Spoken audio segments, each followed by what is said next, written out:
You guys ready? Sure. All right. Yeah. All right. We're on air. All right. It's recording, but this is where I'll edit it in. You don't have like an on-air button or something? It's, if you were to look outside, there's a red light. Okay, yeah, If you open the door, there's a red light. That'd be neat. we need the red, big red caged on air. You know? There's one in the hall, but it's not wired up right now. So if you know any like technicians? Yeah, we got to get that. We're lean and mean here, so. Yeah, we have a pretty diverse group actually in terms of like membership repertoires. He's in computer science. I study philosophy. We have mathematicians. Okay. Chemistry students. It's neat. Like That's there's very cool. a diverse passion in arguing with people that I think is kind of beautiful in a way. Perfect. Yeah, That sounds fascinating. There you go. Yeah. All right, well, let me officially welcome you to the show, Nathan and Matthew. Do you go by Matt or Matthew? Either or. Okay, yeah. cool. Yeah, And yeah. Nathan? Yes. Cool. So I'm here with Nathan and Matt. Matt is the president of the UNBSJ Debate Club. Nathan's the secretary of the UNBSJ Debate Club. Yeah. Nice to be here. Thank you. Yeah, no problem. Pleasure. Thanks for giving me some of your time. So we can go in a couple different directions here, but I'm kind of curious. Let's start off with just kind of explaining debating in general and maybe what the purpose of a debate could be. Yeah. I'll say something real quick. Because people get the wrong idea. They think that they get very personally attached to their ideas. They think if you're attacking an idea, you're attacking me, right? So we try to move a little bit away from that. We're here to bring ideas to the table. And then the ideas kind of do like a chicken fight, where they put the chickens in the ring and then they'd fight. And it's kind of like that with your ideas. You're like, go idea, go. Is that a cockfight? Yeah. I didn't know. Can we say that? Of course, yeah. Okay. All right. So, it's kind of like that. You're sending out your ideas and the ideas fight each other. You're not getting hurt in this. No one's attacking you or not. It's not a personal thing. It's, do you believe in something? If so, then let's put it on the table and let's see if it can compete. And it's encouraging because I think a lot of people get very personal about their beliefs and it can then get personally insulted if they put it out in like a debate. So people can be scared. So Yeah, exactly. To build off of that, debating as a concept, formal debating, it goes back to ancient Greece and so on. But what we're attempting to do here specifically is, I think it's a very contentious time in society.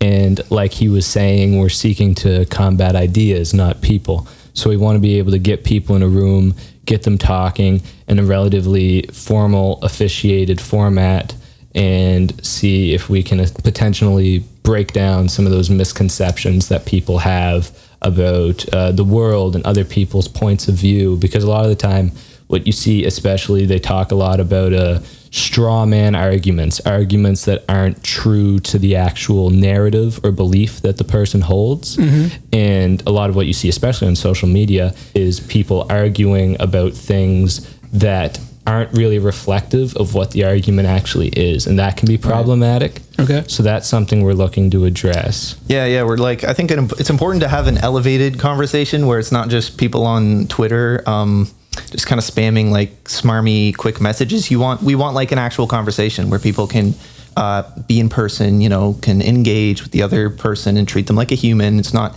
just kind of what's happened recently where it's degenerated into like it's a keyboard battle or, people have all these ideas that get pent up and then they come out in anger and, it's very tribal. And I think it's important, to have people talking about what they believe in. If you have an opinion, you should say it. You shouldn't have to hide behind keyboards and hide behind anonymity and all this stuff, right? So I think it's important, right? How does someone go about dividing themselves from their ideas?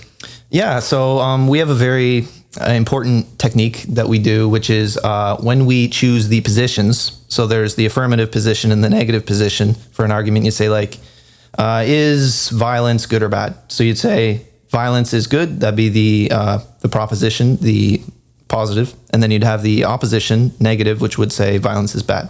So you have those two dichotomies, those two teams. And what we do actually is what side you're arguing for, is actually determined on a coin flip. So you don't actually get to bring your, well, I believe this, and I'm going to say all the things I believe.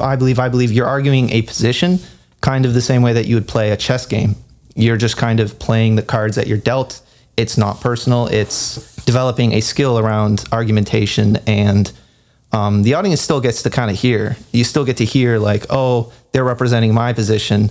So they kind of be personal about it, but the actual person who's developing their argument and doing their argumentation is not personal because it's determined on a coin flip, And you can talk about some of the other. There's definitely other mechanisms by which we kind of keep it more. Yeah, that's actually a great analogy, talking about chess and positions and so forth. Although, well, chess is a solo sport, the ideal for this is it's a team sport. Our first debate that we're hosting in 2 weeks' time won't actually consist of that. But the ideal is you kind of take the personal factor out of it and make it more about arguments than it is opinions, like he was saying. And one other way we hope to do that is by having teams of debaters, because what you'll see a lot of time at formal institutions like Oxford, the Oxford Union House, where they host debates regularly, is it'll be a format wherein it's a 3v3. One person will present the opening argument, another the rebuttal, and then another the closing argument for each side. And we feel that's more effective in two ways. One, it takes a lot of pressure off the individual speaker because, you know, they're playing for a team. And also, it takes a lot of the personalization away from arguments and positions, because I think what you see now, especially in modern media, is you see these really strong cults of personality prop up, arguing a given position.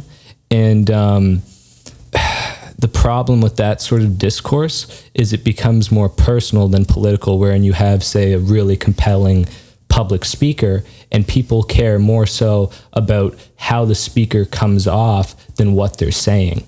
And one of the best ways, I think, to combat that is the coin flip, like he said, and then a team effort. Okay. Yeah.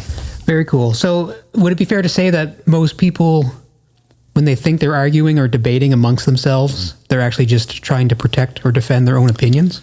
Well, I think it's more than that. I think it's identity. So people ascribe their identity to what they say, which is that's how humans work. It's very common. But we're trying to fight ideas. So it's the ideas are going to war, not people. And it's because kind of the risk you have is people, especially as we move into a more politically contentious environment. You know, there's tons of spats between Israel and Gaza, you know, Ukraine and Russia, and it's getting very tribal because it's becoming about people's identity. They're like, that's my home country. That's where my parents live. So it gets very contentious. So we need to kind of segment. And it's like, we're not talking about a fight here. We're talking about ideas. We're talking about what's your argument? What do you think? What are your beliefs? Not, you know, this is my home country or this is my thing that I'm personally invested in, right? So it's important, I think, for sure.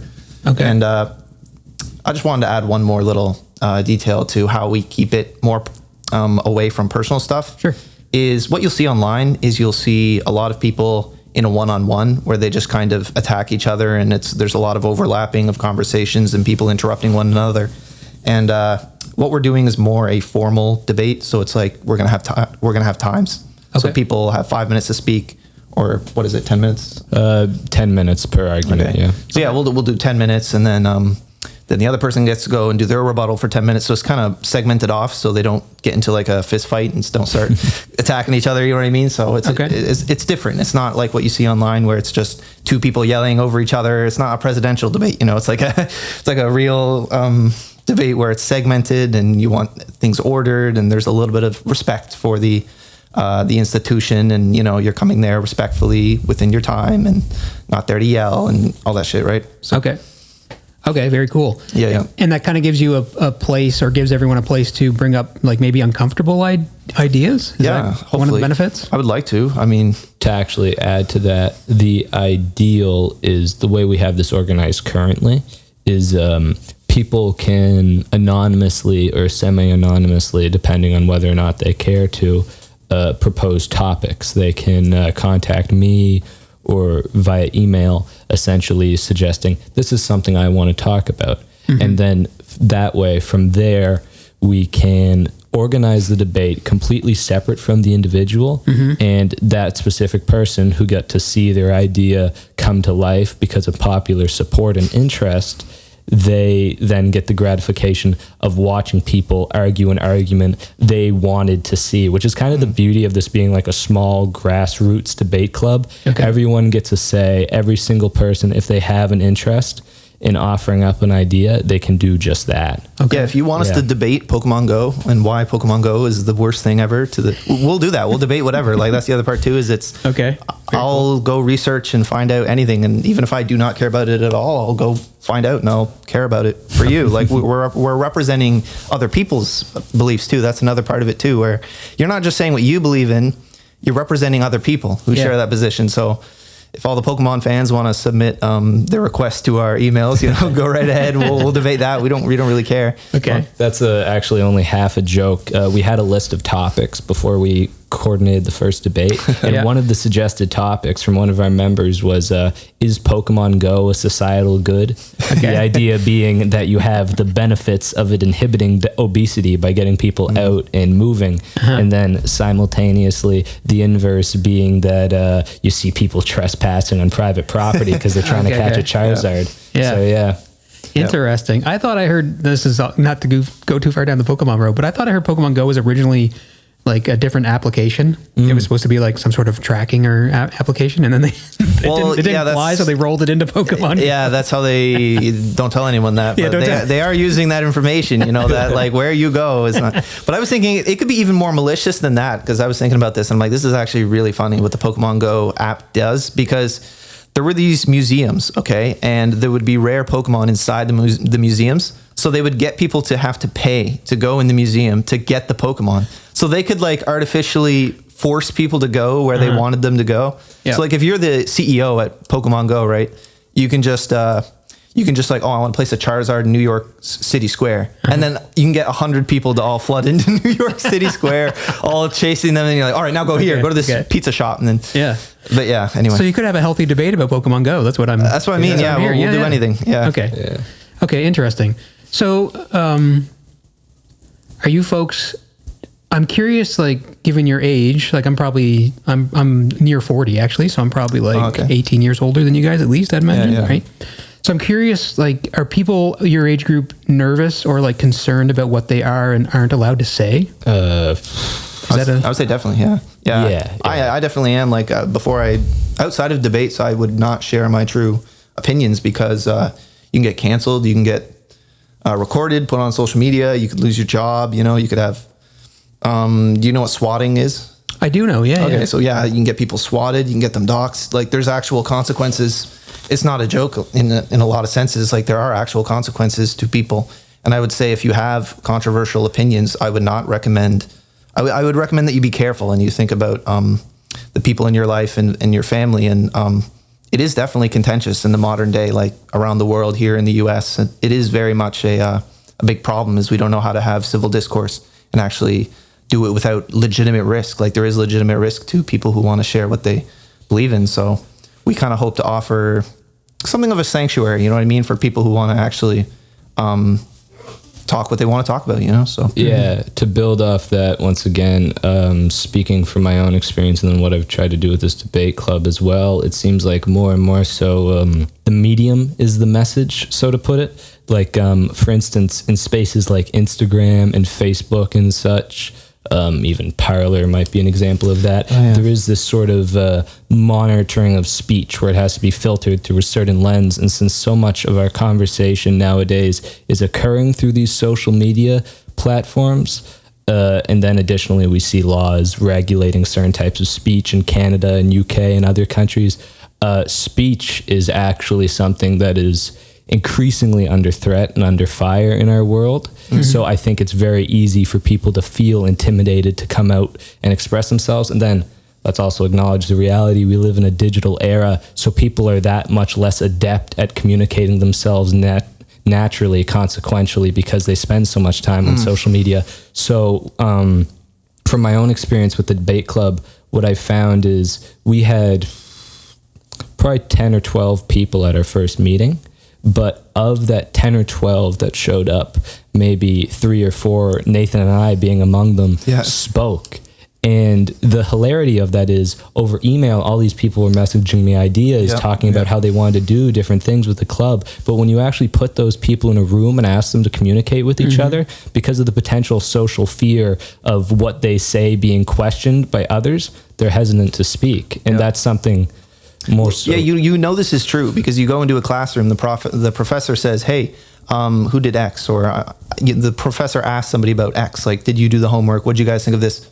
No one says anything. How many times have you guys been in a classroom where no one says anything? They're Well, it's been a while since he's been in a classroom, but for me personally, I can attest. But I'm sure you remember, even high school, the professor or the teacher would say something and nobody says anything. Like, people are legitimately afraid to speak up, and it takes a kind of a sanctuary dynamic to get people to actually say what they want. So, Okay. yeah, for sure.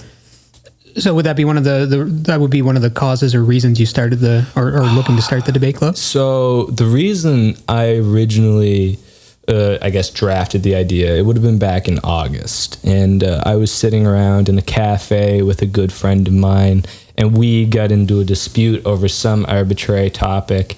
And you ever seen that episode from Seinfeld where George and Jerry are going back and forth? You know Seinfeld? Oh, I know Seinfeld. Yeah, and he's like, this could be the show. We could talk about nothing. It was that kind of moment where I looked at them, I was like, we could do this. Okay. Yeah. And then I already had an interest in debating because I watch a lot of it online, especially the Oxford Union. They're kind of my idols in that way. Okay. They have yet to return my email. But There you go. Anyway, point being, it was kind of a blend of the fact I wanted to talk about my opinions, and then I wanted to sort of model other debate formats that are going on out in the world that I think are productive and contributing to society. Okay. Yeah. Very cool. And so is there like, so would you be recruiting folks right now, or you're Always recruiting. Always Yeah, recruiting. definitely. Anyone's welcome. The idea is it's kind of come and go. So a person can say, give me their email. They're added to an email list. And then I notify everyone regularly about upcoming events and meetings and so forth. And if they want to attend, they can. If they don't want to, they're under no obligation to. And I count even the audience as part of the membership. Okay. So that way people come in, they sit down, they watch, and those people get probably just as much out of the experience as the people up there speaking. So it's like a quid pro quo. The speaker gets an audience and the audience gets a speaker. And thus everyone benefits from this sort of model where we're always actively recruiting and pulling in people from the community. Okay. So like if you were to show up, I would ask for your email. Yeah. Gotcha. And we also get more money the more students that join. So please join. Yeah. Please sign up. We can buy you better donuts and we can buy you food. So We're largely dependent on membership, which is another reason I do that. Yeah. Okay. So there's membership fees. Not membership fees, no, nothing like that. No, it's just entirely free. So we're an SRC club, and the way the SRC operates is if you have a set amount of members, you get so or so much funding. Okay. So we're basically competing with other clubs for funding depending on membership and events. And then in addition to that, we are also actively seeking support from the community. Okay. Yeah. yeah. Okay. So there'll be refreshments for anyone who attends. Yeah, that's the ideal. We'll have Okay. refreshments. We'll have donuts, largely thanks to the fact people attend. So it's a kind of a self-perpetuating system where if people keep attending, they keep getting food and drinks. And no one attends, no food and drinks. We all starve. Okay. true. Yeah. Gotcha. Okay, that's cool. Maybe we can talk a bit about some of the, like, we mentioned before we started recording, or you'd mentioned, Matthew, about using a straw man fallacy or a straw man argument. straw man, yeah. Are there any other those kind of like, are those called logical fallacies? I'm not sure. Logical fallacies. Okay. So what would be some common ones that people might be committing? I don't know if that's the right word Okay, either, but sure. out and about. All right. Here. Okay. I'm just trying to think of examples before I talk about fallacies. Sure. So, okay. One common one that you see come up a lot now is like the false dichotomy fallacy, where people will say like something is either good or bad, but doesn't necessarily have to be good or bad. That's a false dichotomy. There's also potentially some in-between option. I'd give an example, but it'd probably be political. So I'll veer away from that. Yeah, Anyway. we can bomb country X or bomb country Y. It's Yeah, like, well, exactly. we don't have to bomb anybody. Exactly. That's a great example. Okay, of it. okay, Yeah. okay. That's a common one that comes up time and time again. Strawmans are especially problematic, I think, in modern debating. Even if you look at, especially if you look at political debates, the New Brunswick leadership debate was last night. I saw some of that prop up there myself. Maybe we should explain that's when you attack the person and not the person's idea? No, that's ad hominem. That's ad hominem. So, Okay. okay. I love talking about this stuff. I'm a philosophy major, so this is right up my alley. Perfect. So, so for instance, a straw man debate is when you deliberately misrepresent someone's argument. So, for instance, a straw man could be like, you could say, well, I think it comes from, the reason it's called straw man is because what you do is you have your opponent. Let's say you're fighting somebody. And, well, instead of hitting them, you just construct a straw man, like a scarecrow of someone, and then you knock that down. Go, I beat you, right? So it's kind of like you're setting up something that's very easy to knock down. That's kind of that's a perfect characterization. I was going to reach for another example, but every time I reach for an example, sticking to the bomb, country X or country Y, politician A wants to bomb country X because of Y. And instead, this is very complicated. Without like including names or instances, we can follow it. Okay. Or say politician B then says that politician A wants to bomb country X not because of Y but because of Z. That would be an example. A very common real life example would be the way your parents are like, "Oh, you're just clicking around on the computer.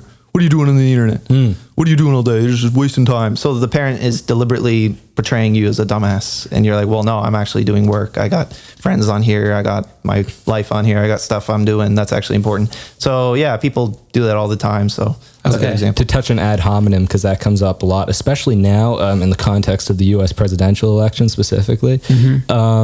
What we see is a lot, like you said, people attacking the person instead of the argument. I can think of a million cliche examples. You're stupid, Matthew, so that doesn't count. Yeah, exactly. Yeah. There you go. That's that on. Yeah. Okay. That's got to be one of the most common ones out in like the general public world, right? Those three that I just gave are some of the most common. Yeah. What's another one? Equivocations, very common. So that's taking a word that means two different things. There's a funny example where it's like, only man is rational, right? So it means like not animals. So only man is rational, but women aren't men. So therefore women are irrational. Right? Okay. So stuff like that little language tricks and. Yeah, that's very common actually now that he mentions it. Like false equivalencies, they prop up time and time again. Okay. Yeah. And so, that's interesting. So is joining a debate club or participating in a debate, is that part of it learning to recognize when you're doing that fallacy by accident? We could do that. And we're still brainstorming because we're still in the formative phases of this club. But I was thinking we could do that. We could have a section afterwards where we're like, hey, did you notice this person used the straw man fallacy? This person used bad faith. Or we could do that afterwards, like inform the audience. It'd be cool. Like maybe during the end. Yeah, we had an idea wherein if we're talking about like truth claims, like whether something's true or false, like X number of people subscribe to, I don't know, OnlyFans, X number of people subscribe to OnlyFans or what have you. If we're talking about that in the midst of the debate and that declaration is untrue, then the stenographer, the person off to the side, looks it up and says, no, only 500 people do this or what have you. Okay. Yeah.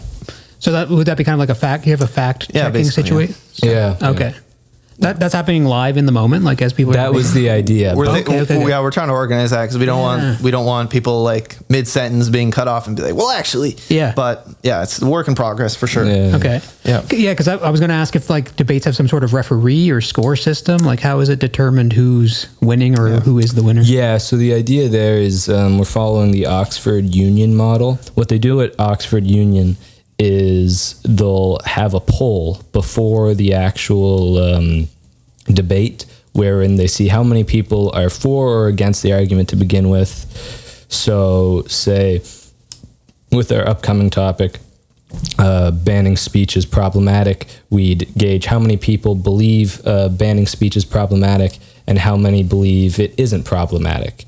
And then after the debate itself, we get people to vote again. And depending on how many people's opinions have been swayed, that's who wins out. Okay. So yeah, you could start with you could start with like 12-0.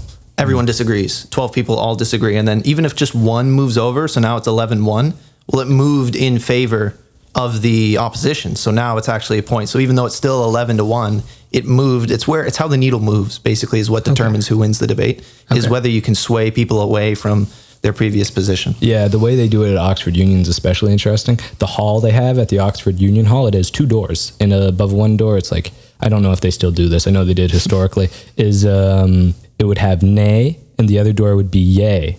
And the person would walk out the door they agree with. Huh. Yeah. That's kind of a cool system. I thought so. Interesting. So, okay, that's pretty cool. Yeah, because that keeps, obviously, there'd be no judge whose opinion would come into play No. if you're doing it, polling the audience.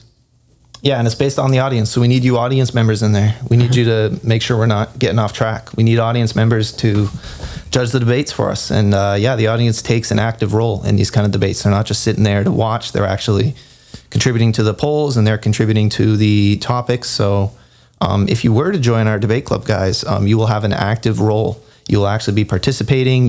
Maybe you can say, hey, I want to come debate in the next session, and we'll think about it. And yeah, so it's not just something where you just sit there and listen to someone lecture. We got some active engagement for sure. So yeah. Very cool. And did we mention we have donuts?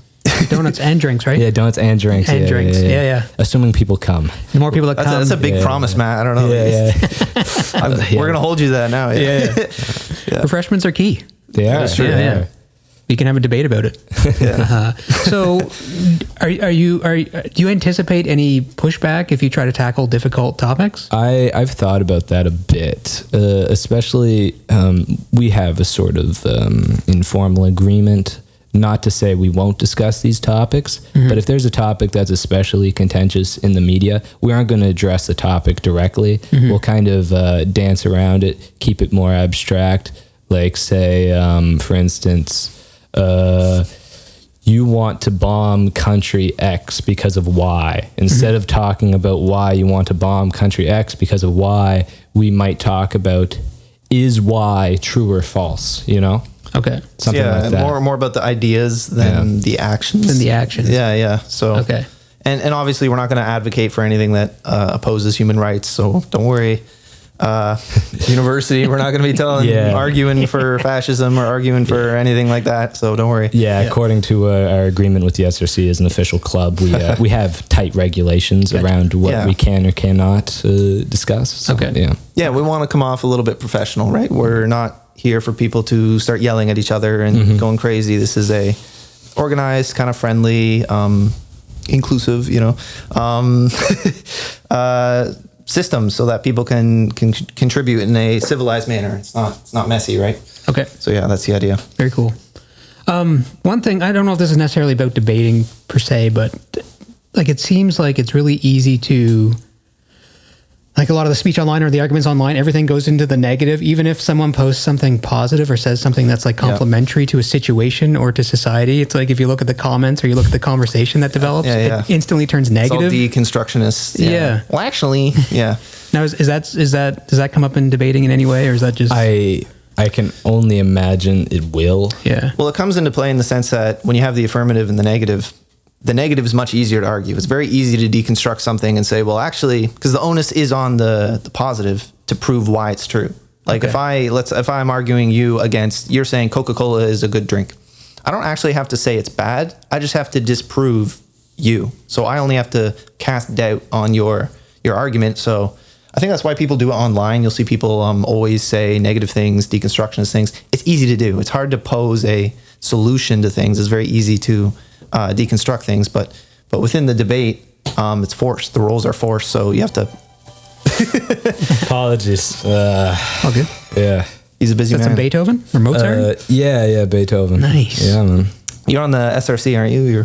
Yeah. He's a busy man. I stay occupied. I'm just going to put on airplane mode. This is comically frequent. Like every so often when I'm in a class, he knows because this happens. It does it in the philosophy class. The professor will be lecturing mid-lecture, mid-sentence. Then so that's funny. Cool. Yeah. But all right, you distracted my train of thought. What was I talking about? Something important, I'm sure. It was about the how it's easier to deconstruct or be the negative argument. Yes, yeah, exactly. So in the debate, there's one positive team and one negative team. So everyone has to take turns kind of equally construct and deconstruct. So you don't So it's kind of forced and it's organized in that sense. You have to be good at both roles. You can't just do deconstructing all the time. You have to exercise the other part of your brain. So, yeah. Okay. What makes it easier to be on the negative side? Well, it's just, I think in general, it's easier to deconstruct things. Like if you look at most common influencers online, what do they mostly do? They're mostly like, this is bad, this is bad, this is bad, don't do this is a scam. But rarely do they propose positive, meaningful solutions. And when they do, they're often just knocked down by other deconstructionists. So you get in this cycle of where it's very easy to knock a building down. It's hard to build a building, right? So it's the idea translates over into the world of ideas where it's like, it's very hard to construct a thorough, if you know anything about, are you an engineer? No. I took audio. I'm audio engineering. Okay, so there you go. Yeah. So you would have seen a little bit of it, but it's like there's very rigorous implementation for when you build or construct anything. It has a procedure. So it's very hard to construct ideas, and it's very easy to knock them down, is what I'll say. Yeah, to kind of build off that, what we see in society a lot of times, I think politicians are exceptionally good at this, is ascriptive over prescriptive judgments. So an ascriptive judgment would be, for instance, he has a beard. It's very easy to point things out, but then to make a prescriptive judgment, like he should shave, no offense, that is harder to do. And because of that, we see a lot less of that. It's very easy to be a critic, because if you have holes in your shirt, it's very easy for me to point out those holes, but it's a lot harder for me to go and sew up your shirt. Yeah. Okay. Yeah. This might also be called is versus ought claims. So that's another way that's portrayed. Yeah. So these are all different important elements. Okay. Yep.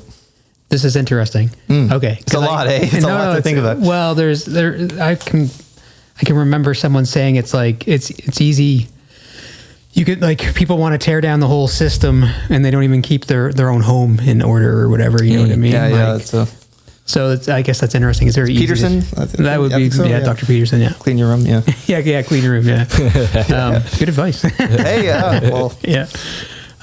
That's interesting. So it also made me think of like YouTubers and like reaction videos to people that are like reacting to like intellectual podcasts or however you want to describe it. And now that you say that, like the few reactions I've watched on YouTube, just watched for whatever reason, they're pretty much always just picking apart. That's what I mean. Yeah. The person. Yeah. You look, it's very easy to make a clickbait. This is a scam. This is good. This is bad. But no one ever proposes a better solution. No one's ever like, hey, here's my solution to this. Rarely do you see that. It's all just, it's very easy very clickbaity. So in debating, the person that's on the positive or the affirmative side, are they proposing some sort of solution, or are they basically just defending a position? So the way it would work is, the way they do it at Oxford is there's a motion. A motion would be like the House motions that one they had a while back with Peter Singer that I really liked, is that the House motions that being a billionaire is immoral. That is the claim of the House. And the person representing the proposition, they make the argument for why being a billionaire is immoral. And then the other side argues why being a billionaire is not immoral. Okay. Yeah. But there's an interesting distinction, which I think people should listen to, is that he did not say it is moral.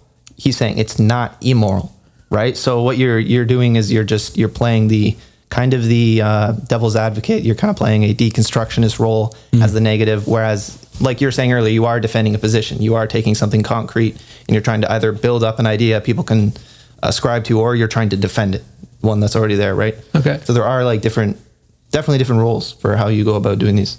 Okay. And again, because you're like just sticking on this billionaire topic, I guess you're defending an idea, not yourself. So the person who's doing, I guess on either side, but do they have time to prepare for their topic, or is this kind of like on the spot? Yeah. So, I mean, there's different ways they do it in different places. There's a lot of different formats. We're doing the Oxford Union debate format, but like with other formats, like say, like Lincoln Douglas, or like team policy debates, some of those formats. Okay. They don't always have a lot of preparation time. It's very on the spot. I did Model UN in high school, for instance. Okay. Some of that you could prepare for, some of it you could not. It depends on the format. But with this format specifically, with Oxford Union, typically the topic is agreed upon in advance and people have prepared speeches. They have prepared arguments. Because the way it goes is there's an opening speech, a rebuttal speech, and then a closing speech. So this is all very carefully worked out in advance. Like, for instance, Nathan here will be arguing why banning speech is not problematic. And since he's arguing that position, that's gonna be hard. Yeah, it's a hard. I have to get ready for that one. I have 2 weeks, but anyway, especially because we have laws. Anyway, off topic. So that would be an example. Like, that's how it would work out in practice. Okay. Yeah. Okay. Very cool. Well, maybe okay. So let's talk about. Do you want to talk a bit about the subject of the first debate, or do you not really want to give too much away? Yeah. We can do a little teaser. I nearly veered into it, but I caught myself. Well, it'd be nice to just give it a little sprinkle of it. Just what could people expect? So the topic is. Do you want to say the official? Yeah, does it have an official title? Okay. We should have a title. He's right. We got to have a title. What do you mean, the motion? I guess banning speech is problematic would be the motion. Yeah. That would be the motion. And it's very specific too. Like it's based off of the words of the motion. So your motions have to be clearly set because you were talking about, this is kind of off topic, but you were talking about different fallacies earlier. One is like moving the goalposts. So people will say, well, I'm not going to say speech is problematic. I'm going to say it's illegal.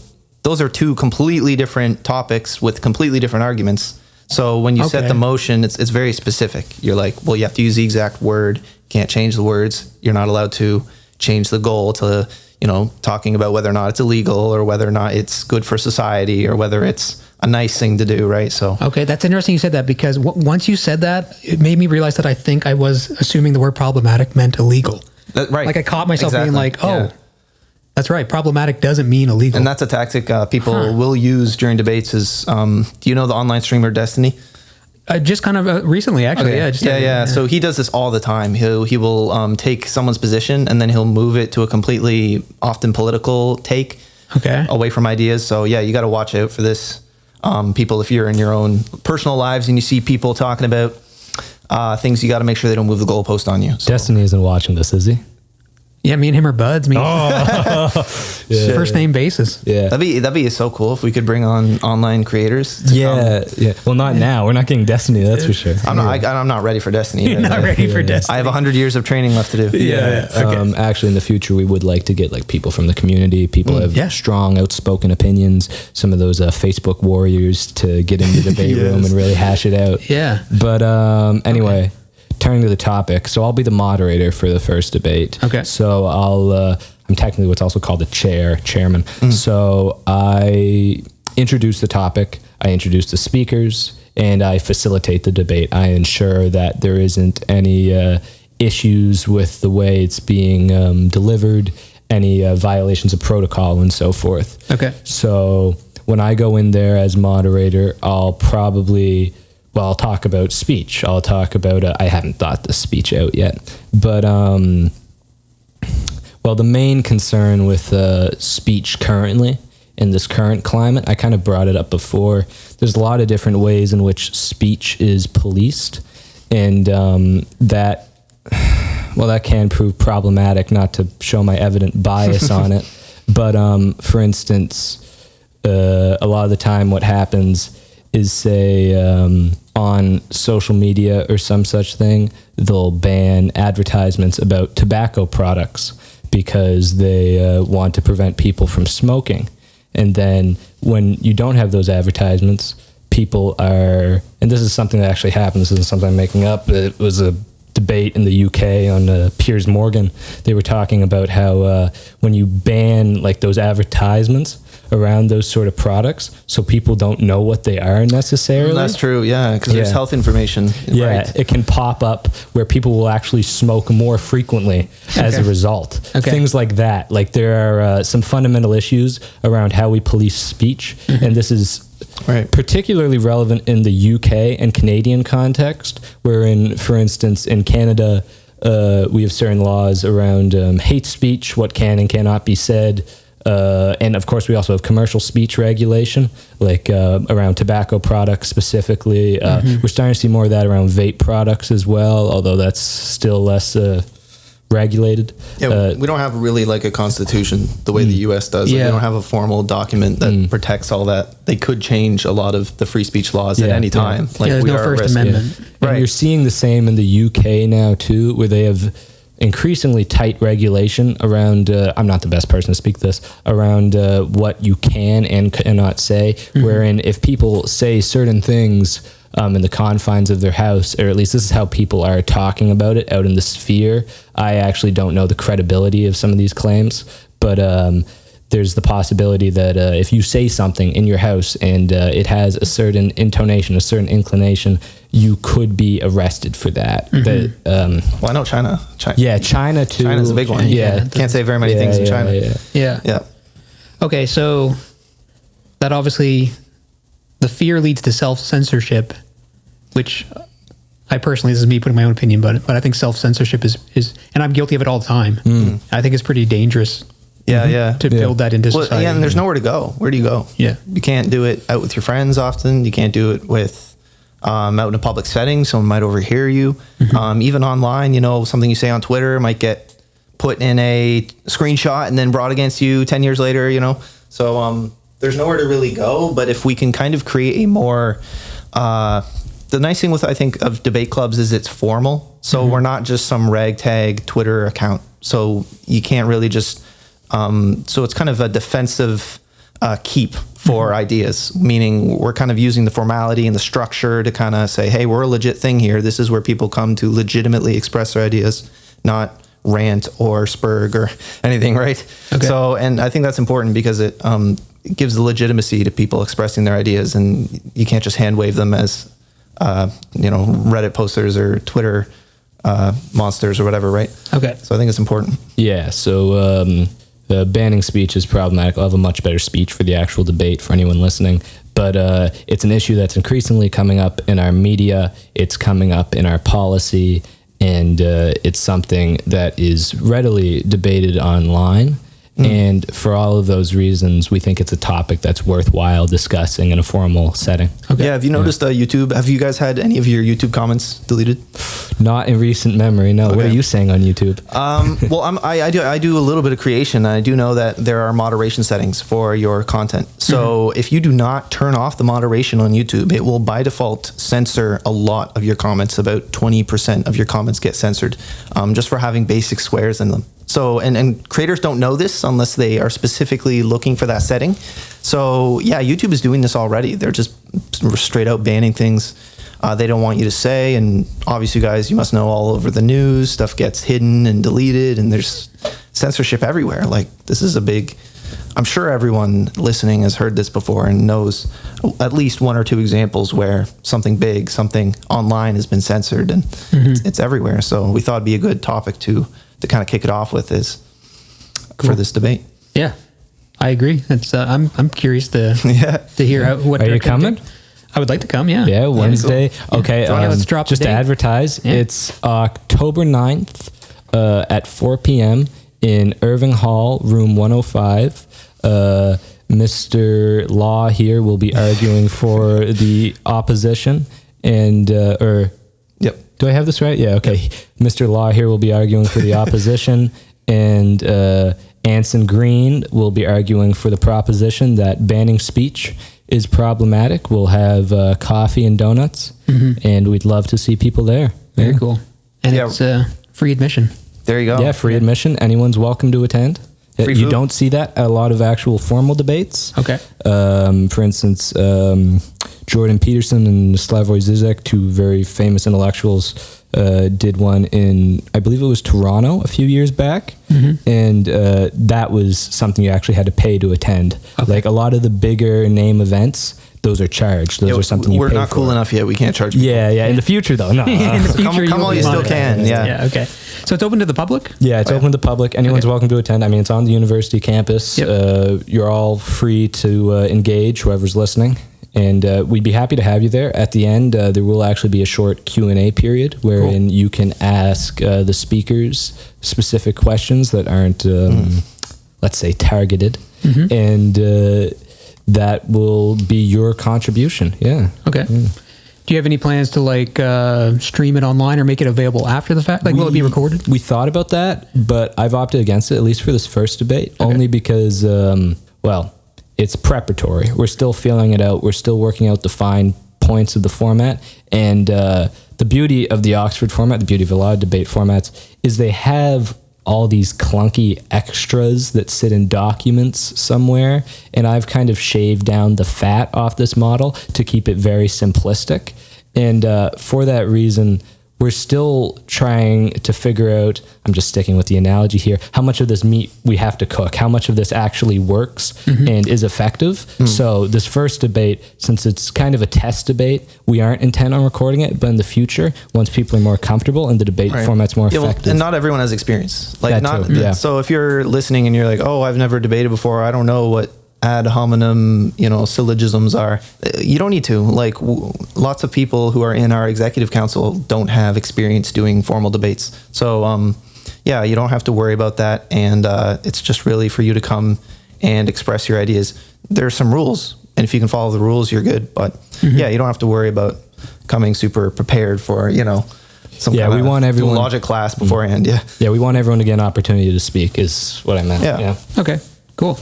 And to be honest, when I saw the flyer, I was surprised that, and then I reached out to you, Matthew. I'm surprised there isn't or hasn't been a debate club here. There was one at UNB Fredericton. Yeah, I'll say that. I know that for certain. I don't believe there's been any here in the past, at least in recent memory that I'm knowledgeable of. Okay. There is a New Brunswick Debate Association that organizes debates throughout the schools, but that's mostly at the high school level. Okay. There's a few high schools that have debate clubs. But we should get into that. Do you think we should at some point debate? Yeah, just demolish a bunch of high schools. I was thinking that. Go to the high schools and just destroy the high schoolers. No, that'd be fun. Build some confidence. Yeah, exactly. Yeah. We're trying to brainstorm ways to make it more interesting. So one thing we were thinking is, and come if you want to see this, let us know. Is we were thinking we were going to have an AI. And then we would basically train this AI for debates and give it the topic. And then we can just have people go up against the AI and see if they can take it down. So we just have like AI versus 10 debaters kind of and see who wins. And that'd be cool. I'd be into that. Yeah, that'd be fun. Yeah. Some chat GPT or some Claude debate. Yeah. Okay, that'd be cool. Yeah, the only issue with chat GPT is that it has a tendency to agree with you. Yeah, it does. Yeah. I've noticed that. You can trick it. Yeah. You have to tell it to give me the truth here. Give me some pushback. Yeah, we'd have to train it and be like, hey, be disagreeable and here's your topic and don't stray from this. And I tell it when I'm using it for whatever, I'll tell it give me the tough love. Tell me to it straight. Tell me straight. And then it'll push me around a bit. Yeah. That's cool. So do you anticipate it being like a monthly thing, or how often do you expect it? Our ideal is we'll be doing it bi-weekly once everything gets off the ground. Yeah. We're trying to avoid midterms right now. Yeah, midterms, Of course. So we do one October 9th. Maybe we do one later in October, and then proceed from there through December and so on. Ideally, we do 2 topics a month, but I'm open to settling for one. Nathan isn't. We're open to settling for one topic. I want more. I want one every week. That would be the dream. That's what they do at the Oxford Union. They do one debate a week, and I always thought that was incredible. Because the thing is, if we have more people, then there's going to be more people who want to do topics. So you'd have a rotation. I wouldn't be debating every week. There'd be some new person and then another person. Then I'd maybe come back on the 3rd week. Okay. So if we have more people, we can host more debates. And people can tune into more debates. Okay. So it's kind of we need you, audience members. We need you. Come in. Come to our debate club. My vision was I had a top hat and I'd put a bunch of names in it and I'd just reach in, pull out some names, be like, all right, get at it, guys. You're debating Kill Tony or whatever. Yeah, Kill Tony. But debate style. Yeah. Okay. That's really cool. That's exciting. I think it's a great idea. I hope it works out well. Yeah. Yeah, thank you. So come down, everybody. Come down. Yeah, October 9th. Yeah. Is there anything else you want to touch on before we wrap her up? No, I think that's... I don't know. Yeah, how about that weather, huh? Yeah, about the weather. Yeah. There you go. Well, one thing I'd like to talk on is or maybe we'll just mention briefly, and maybe this will go into a different direction. But going back to Matthew, we were talking about the topic, whether banning speech is problematic. Yeah, we can go in more on that if you'd like. Well, you'd pointed out that you said something like, "I'm going to express my bias right now." Before whatever you said. You want me to talk about this on air? Well, I just find it. What are we getting into, guys? Set us up. I'm going to trick you good. We're going to make your editor work. Yeah. I lied. There's no editing. In fact, this is going out live. No. No. I'm just curious. Maybe we could talk more about dividing the bias from the ideas. Like, I find that hard to digest. Like, I find it hard to explain. I'll spoil a little bit because I just recently was talking about this, which is everyone has their own personal bias. You can't get rid of bias. Yeah. So your goal is to take the bias and order it, right? Yeah. So that's kind of the goal of the structure of the debate is it's ordered. It doesn't get out of control. But yeah, everyone's going to have personal bias. You can't make a completely objective argument, right? So yeah. Bertrand Russell had a great quote. He said something along the lines of, if any book was unbiased, it'd be incredibly boring. The point being that everyone writes from a perspective, right? We all write from our own position, or we all talk, we all live from our own position. So I think it'd probably be both theoretically and practically impossible to completely separate someone from their argument. But the idea is we try to depersonalize it as much as is humanly possible to make it more of a sport and less of an argument. Okay. Yeah. More of a sport. Okay, I get it. Because when you're in a sport and you're on a team and you lose, like, it sucks to lose, but you don't hold it against the other team personally. Yeah, or you're not supposed to. Like, well, some do. Yeah, some individuals have grudges or whatever. And I'm sure that inevitably will crop up in this too. But the ideal is we work away from that as much as possible. Maybe at the end we'll have them shake hands. Good game, guys. Yeah, Good game. We should do a handshake. Yeah, hockey style handshake. Yeah. Well, not hockey style. I don't want them juking it out on the middle of the ice, All right, good game. You're not supposed to fight in the handshake lineup. Oh, right. It's like forbidden. It's like, Yeah, well, that's good. Do you have any more questions for us? No, I'm pretty excited to take it in. Like I said, I don't know much about debating at all. I've learned a bunch here right now. So we don't want to share too much of the argument specifically for. We're still. I still have to research. I haven't done much of my research yet. This is going to be hard trying to. Because I personally here's an example. I personally believe that censorship, not cool. I like freedom of speech. I think it's great. My personal philosophy would be that if you take away the person's ability to speak, it gets pent up and then it turns into violence. So if people don't have the opportunity to speak, it just comes out in other ways. So taking the negative on this, I'm going to have a big time trying to distancing myself from that, right? I have to argue something I actually don't even really believe in. So it kind of just shows kind of how we depersonalize and how we try to be objective about things, right, when we argue. Yeah, talking on the spot, actually, one thought I just had is one of my favorite public intellectuals, I guess, Alex O'Connor. He was, do you know Alex O'Connor? Yeah, young dude, great. right? Yeah, he's really good. Anyway, he was talking at one point with this gentleman about how, hypothetically, if you were to live as a Christian and you were an atheist for 6 months, 8 months, 12 months, 2 years or so, eventually, after enough time, you become a Christian. In the same sense, I think anyone can adopt a worldview if they spend enough time thinking from that perspective. So an interesting theoretical question, or maybe even social experiment, would be if Nathan spends enough time thinking about... Can I sigh out myself, is what you're saying? Yeah. Thinking about banning speech, will he all of a sudden want to ban speech? Yeah. Well, I mean, that's kind of how cults work, right? They have strict rules on what you can't disagree with the leader and stuff like that. Yeah. Okay, that's interesting.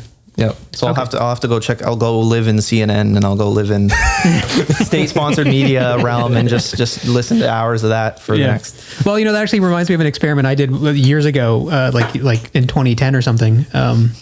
I purposefully started listening to Alex Jones's InfoWars radio station, and I did it on purpose, like daily. And it only took about 7 days, and I was like filled with anger and frustration. The frogs are gay.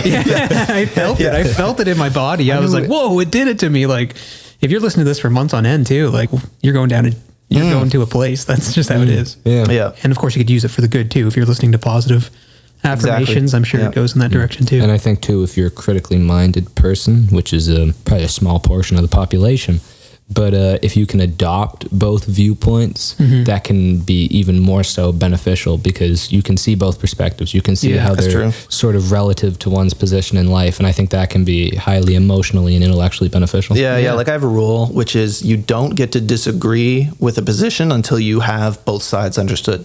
So you can't just say, I like this position A, I like position A. Yeah. You need to look at position B. And once you think, okay, I figured out position B, I know as much as the smartest person on position B, then I can go to position A. So it's like if you had two options, an apple or an orange, you wouldn't just go like apple, apple, apple. You need to look at the orange and look at the apple and be like, okay, I'm weighing them both. Then I'll pick right? So Okay. it's a good rule, I think.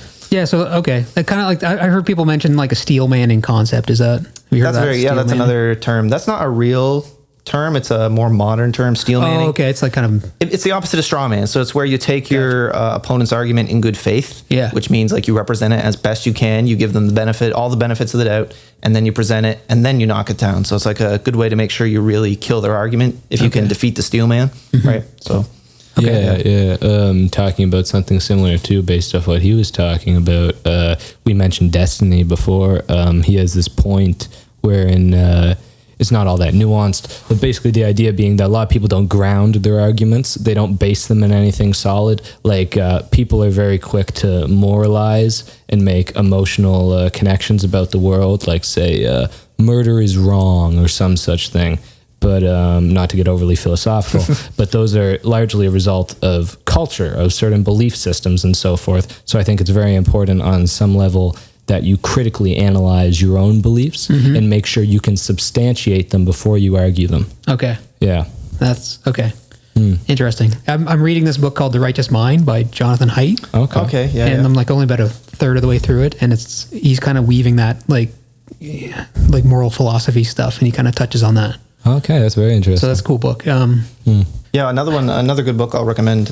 If we're recommending books, Yeah, go for it. a good book called Dominion, which is it's by Tom Holland, not the Spider-Man, but the anthropologist, and he talks about how much the Christian ethos has pervaded the culture. Basically, everything, all the cultures around the world have some element of Christianity that's just got so under the surface that you don't even recognize that it's Christian. The idea that people have rights, the idea that individuals are special, that we're unique from animals. All of these come from kind of a Christian theology background. And it's cool because you're like, whoa, like even countries that are distinctly anti-Christian, like places in Eastern Asia, Eastern Europe, China, they will actively try to be against Christianity, but then they'll accidentally adopt certain practices from Christianity without even knowing it. So it's cool to look at how all the different theologies and ideologies kind of get into your brain without you even realizing it. So I'm interested in getting into some of that stuff too. I wanted to debate on secularism. That was his big pitch. That was my thing. It didn't win the vote. Yeah, he got trumped by speech. And now I have to argue a position I don't even like. But yeah, You might learn something though. You will. Well, it'll be interesting. Yeah, it'll definitely be interesting. It'll be a challenge. But yeah, I want to do that next. I want to debate secularism. So Okay. that'll be fun. Cool. That would be interesting. I'd like to hear that too. Are you coming, man? You got to come at this I'll probably point. come. Yeah, okay, It was Wednesday at 4. Is it a Wednesday? Bring the whole crew. Get the whole radio show down there. We need soldiers. We need people willing to debate. So I we could need men on interview the audience floor. members afterwards, just as they're leaving, about what they thought about Exactly, it. yeah, And yeah. get an As long as they say experience only good things. Only good. Yeah, I can edit that. Yeah, exactly. Yeah. Just give me 1 second here. Oh, I know what it was. Okay, maybe I don't know. We're getting it's 12:36. Okay, Yeah, where are we? What might be interesting. So this is just me seeing it from my point of view. Is like if people. This is kind of a pitch to people to go to the debate. Is if you go to the debate and you hear one side or the other, and it makes you feel like emotionally reactive, or like you can physically feel yourself violent, like angry. Angry.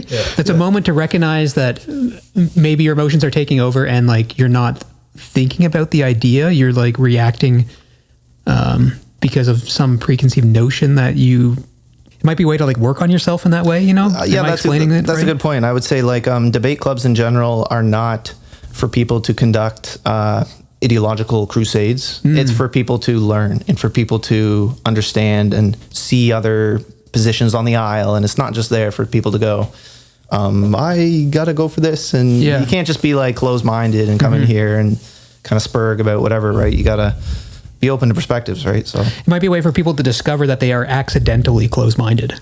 That's kind of what some people are uncomfortable to feel like they're wrong, or that their opinions aren't quite. We're a safe space, but we're also not a safe space. Meaning, if you have a bad idea, I will destroy it. I will come for it.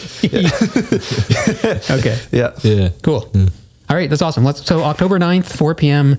Irving Hall, 105. room 105. Coffee and donuts. Coffee and donuts.